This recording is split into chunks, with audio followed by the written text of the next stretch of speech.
sleeping outside, sleeping in different hotels, sleeping in the cars, Mm-hmm. Yeah, that's sleeping bad. at different people's houses Mm-hmm. and stuff like that. Mm-hmm. And then I was sleeping outside too sometimes in different hotels. That had to have been scary, sleeping at other people's houses and sleeping outside. You don't know where. You know what I'm saying? Yeah, sleeping in a park and people was coming and giving me food, money, and helping. That was in Cookville. Wow. How long did you stay in Cookville? For a while, and then I came here to a shelter, the View shelter. Mm-hmm. They let me stay there. I was staying there, and then I had to leave because they wouldn't let me stay there because my time was up. Mm-hmm. And so I went back to the streets, whatever, and that. Wow. Just off and on, like, stuff. Mm-hmm. And then I met this lady in the park and over in Allgood, Tennessee. Mm-hmm. It's by Cookville.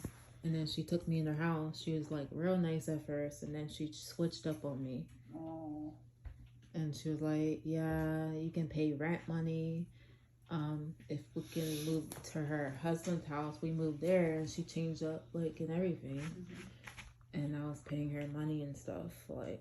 And then she was telling everybody she was helping me. Like, I don't see how she was helping me because she was just charging me to making a living off me.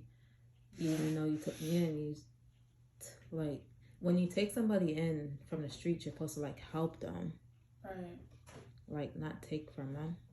Yeah. I know. I just felt like, but I was just doing what I had to do to get off the street, though. Yeah.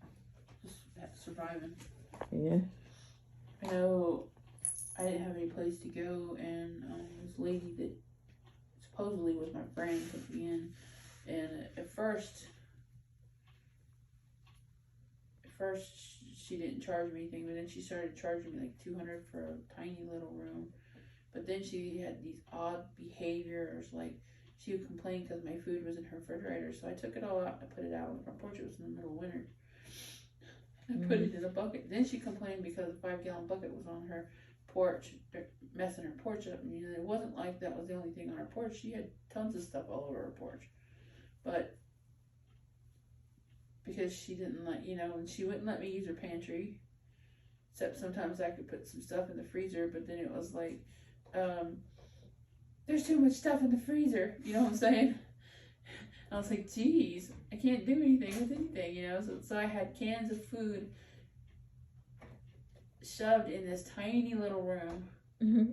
It was like a cell, you know what I'm saying? Mm-hmm. And I was paying $200 rent. Plus, she would go out of the country a lot or go to Florida, and so she traveled a lot. So when she was gone, I was taking care of. In the summertime, I was taking care of her garden.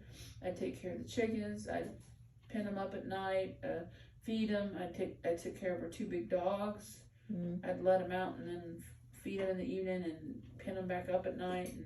And it was a lot of extra work watering her garden and just a lot of extra work that I didn't get paid for. Wow. And I was still paying her $200 rent. It's crazy. It's just about using. Yeah. Taking advantage. It is.